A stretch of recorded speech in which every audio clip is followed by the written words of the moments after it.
Salvatore Gabola, European Public Affairs Director of Coca-Cola Europe. We're here at an event run by Fondation Euractiv in Brussels to discuss smart water usage. A company like Coca-Cola obviously has an interest in the way that water is used in Europe. Would you tell us a little about your thoughts and your opinion on the usage? Well, a company like ours, like any other company, like society at large, hugely depends on water. Let's be straight, if without water there is no Coca-Cola.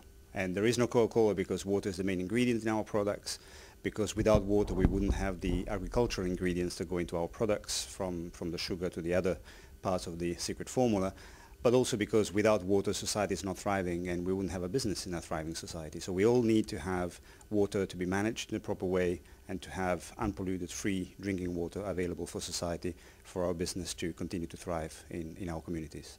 Okay, now obviously it's very important, as you just said, that you've got clean water available, and I presume that means right across Europe and potentially right across the world.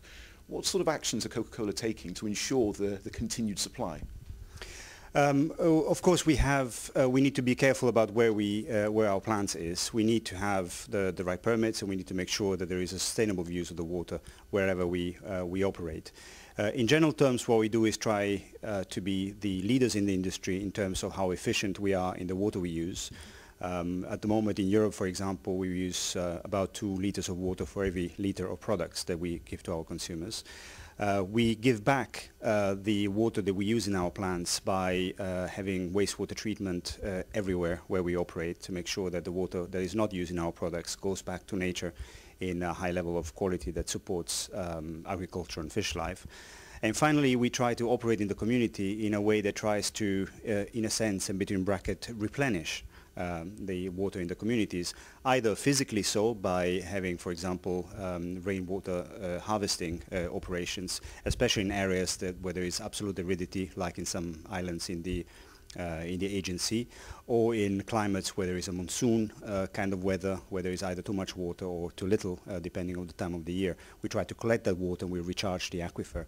Or we do help in the communities to restore wetlands or other water causes together with third parties and stakeholders, with a particular focus in Europe in the Danube River Basin, where we have a partnership with the ICPDR, the International Commission for the Protection of the Danube River, and the WWF. It's good that you mentioned the WWF. That relates to my next question, really. How did the arrangement come about? It was at the beginning a realization that we shared a lot of interests, that we were both global brands, as it were, although of course in very different areas of society, that we both considered freshwater sustainability as an absolute priority.